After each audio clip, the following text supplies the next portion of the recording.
ये आकाशवाणी रायपुर है। प्रादेशिक समाचार बुलेटिन के साथ मैं शशिकांत यादव।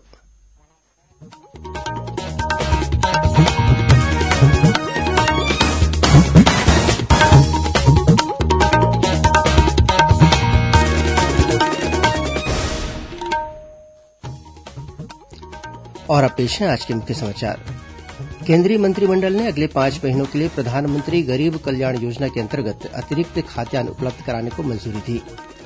मुख्यमंत्री ने कोरोना संक्रमण से बचाव के लिए प्रदेशवासियों से टीका लगवाने की अपील की। कल प्रदेश में 1,09,000 से अधिक लोगों को कोविड टीका लगाया गया। भारतीय जनसंघ के संस्थापक डॉक्टर श्यामा प्रसाद मुखर्जी की पुण्यतिथि पर आज प्रदेश में अनेक कार्यक्रम आयोजित कर उन्हें श्रद्धांजलि अर्पित की गई। और राज्य में लगातार हो रही बारिश को देखते हुए मुख्यमंत्री ने कलेक्टरों को संभावित बाढ़ प्रभावित इलाकों में राहत और बचाव उपाय सुनिश्चित करने के निर्देश दिए।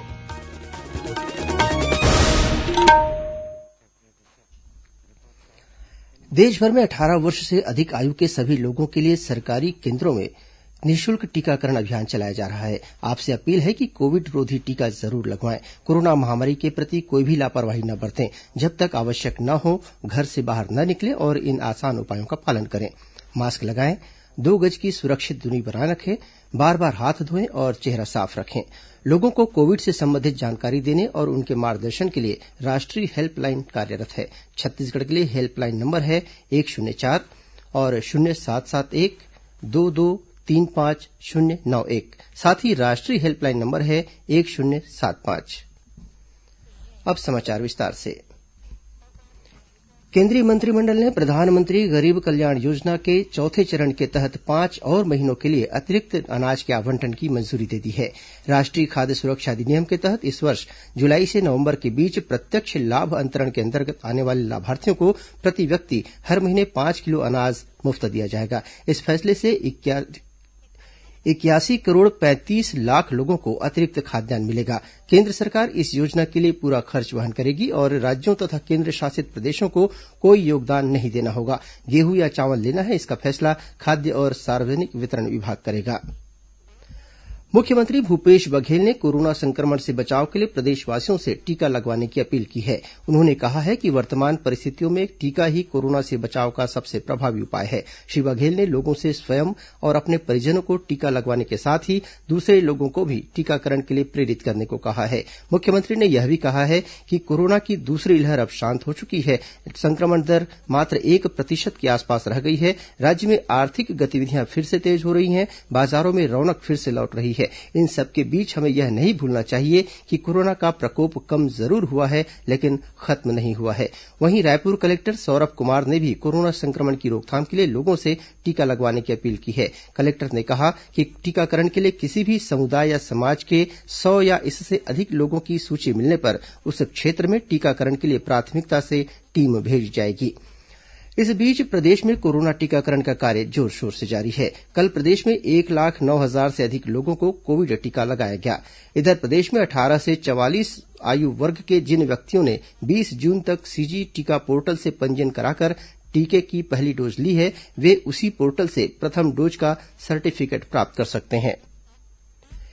केंद्रीय स्वास्थ्य मंत्रालय ने आज यूनिसेफ के साथ मिलकर मीडिया कर्मियों के लिए भारत में मौजूदा कोविड स्थिति पर एक वर्चुअल कार्यशाला का आयोजन किया।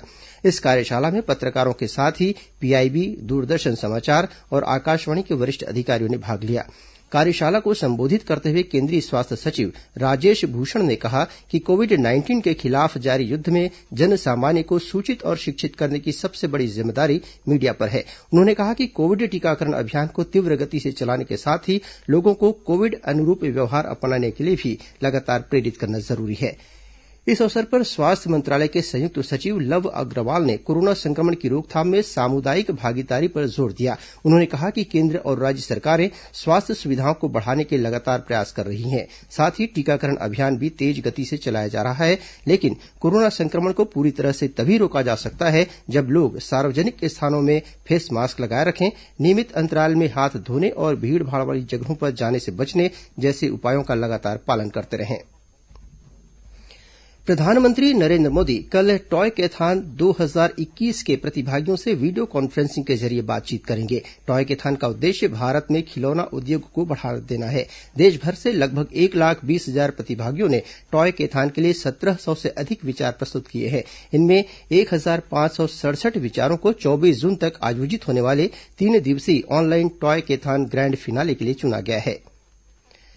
प्रधानमंत्री नरेन्द्र मोदी 27 जून को आकाशवाणी पर मन की बात कार्यक्रम में जनता से अपने विचार साझा करेंगे।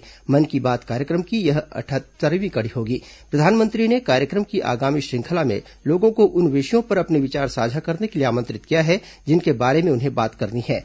लोग नमो ऐप या माई जीओवी ओपन फोरम में अपने विचार साझा कर सकते हैं। वे टोल फ्री नंबर 1800-11-7800 पर भी डायल कर सकते हैं और प्रधानमंत्री के लिए अपना संदेश हिंदी या अंग्रेजी में रिकॉर्ड कर सकते हैं। प्रादेशिक समाचार आप आकाशवाणी रायपुर से सुन रहे हैं।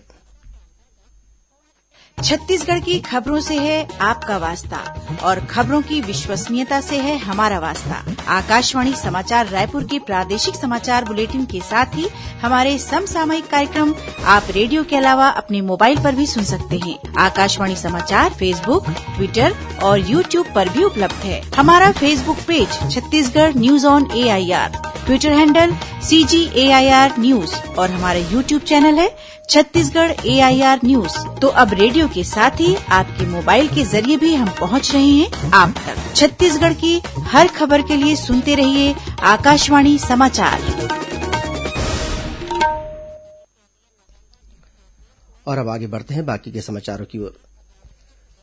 भारतीय जनसंघ के संस्थापक और शिक्षाविद डॉक्टर श्यामा प्रसाद मुखर्जी की पुण्यतिथि को आज भारतीय जनता पार्टी बलिदान दिवस के रूप में मना रही है। इस अवसर पर प्रदेश भर में अनेक कार्यक्रम आयोजित किए जा रहे हैं। राजधानी रायपुर के शारदा चौक स्थित पंडित श्यामा प्रसाद मुखर्जी की प्रतिमा पर माल्यार्पण कर पुष्पांजलि का कार्यक्रम रखा गया। इसके बाद भाजपा कार्यालय एकात्म परिसर में संगोष्ठी का आयोजन किया गया।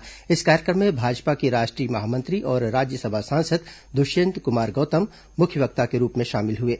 इस अवसर पर भाजपा के राष्ट्रीय उपाध्यक्ष और पूर्व मुख्यमंत्री डॉक्टर रमन सिंह, सांसद सुनील सोनी, पूर्व मंत्री बृजमोहन अग्रवाल सहित पार्टी के अनेक वरिष्ठ नेता मौजूद थे। वहीं भाजपा के सभी मंडलों द्वारा बिलासपुर के पुराना बस स्टैंड स्थित डॉक्टर मुखर्जी की प्रतिमा पर माल्यार्पण कर श्रद्धांजलि दी गई। इस मौके पर नेता प्रतिपक्ष धरमलाल कौशिक, सांसद अरुण साव सहित अन्य पदाधिकारी और कार्यकर्ता उपस्थित थे। अनाधिकृत रूप से अनुपस्थित स्वास्थ्य चिकित्सा अधिकारियों की सेवा समाप्त करने से पहले स्वास्थ्य विभाग ने उन्हें अपना पक्ष रखने के लिए अंतिम अवसर प्रदान करने का निर्णय लिया है। विभाग ने पिछले 3 वर्षों से अनाधिकृत रूप से अनुपस्थित चिकित्सा अधिकारियों को 1 सप्ताह के भीतर अपना पक्ष रखने के लिए निर्देश दिए हैं।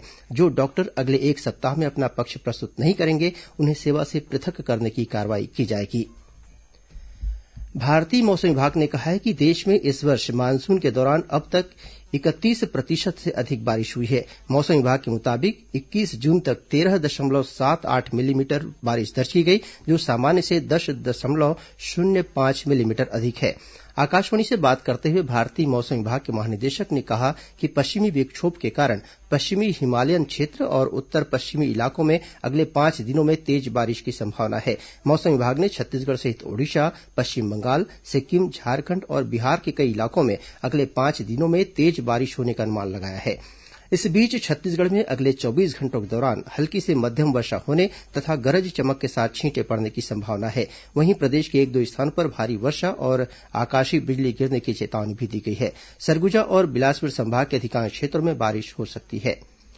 मौसम विभाग के अनुसार एक द्रोणिका दक्षिण पश्चिम बिहार से दक्षिण छत्तीसगढ़ तक बनी हुई है। साथ ही ऊपरी हवा का चक्रीय चक्रवाती घेरा दक्षिण पश्चिम बिहार और उससे लगे पूर्वी उत्तर प्रदेश के ऊपर स्थित है। इसके प्रभाव से प्रदेश में कुछ स्थानों पर बारिश हो रही है। आज भी राजधानी रायपुर सहित प्रदेश के कुछ स्थानों में सुबह से ही बारिश होने के समाचार मिले हैं।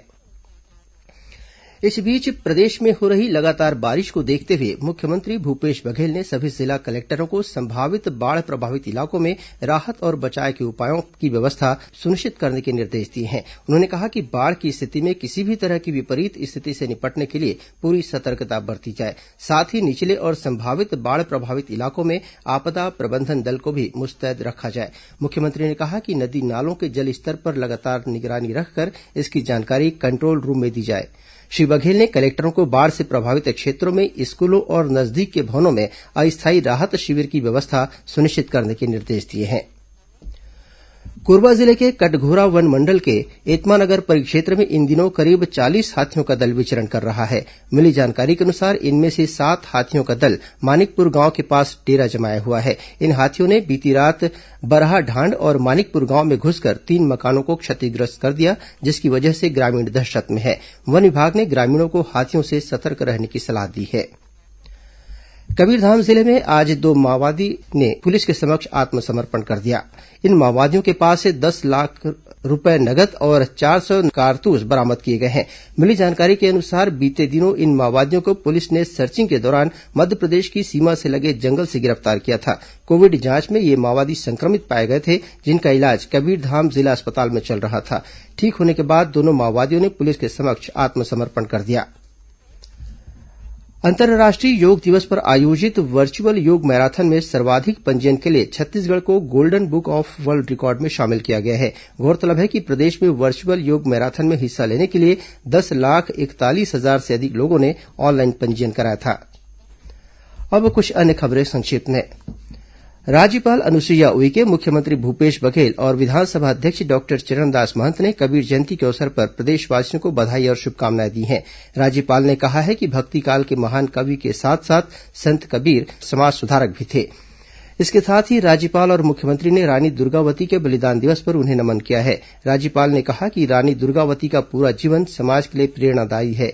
उनसे हमें धैर्य और साहस की सीख मिलती है। स्वास्थ्य मंत्री टीएस सिंहदेव ने आज अंबिकापुर और जशपुर में निःशुल्क डायलिसिस सेवा का शुभारंभ किया। राज्य शासन ने रायगढ़ मेडिकल कॉलेज से संबद्ध अस्पताल का नामकरण संत बाबा गुरू घासीदास जी के नाम पर किया है। छत्तीसगढ़ पुलिस की साइबर सेल ने प्रदेश के लोगों से नौकरी लगाने के नाम पर करोड़ों रूपये की धोखाधड़ी करने के मामले में दिल्ली एनसीआर से 3 लोगों को गिरफ्तार किया है। बालोद जिले की पुलिस ने 4 साल से फरार छत्तीसगढ़ की चिटफंड कंपनी के डायरेक्टर को मध्यप्रदेश से गिरफ्तार किया है। इस पर करीब 14 करोड़ रूपये की धोखाधड़ी करने का आरोप है। अंत में मुख्य समाचार एक बार फिर।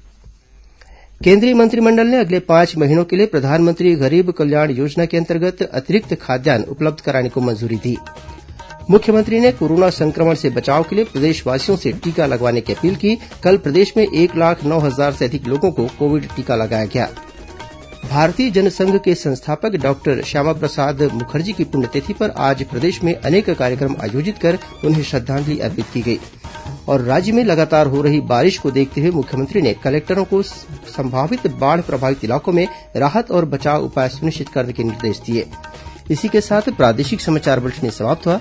नमस्कार।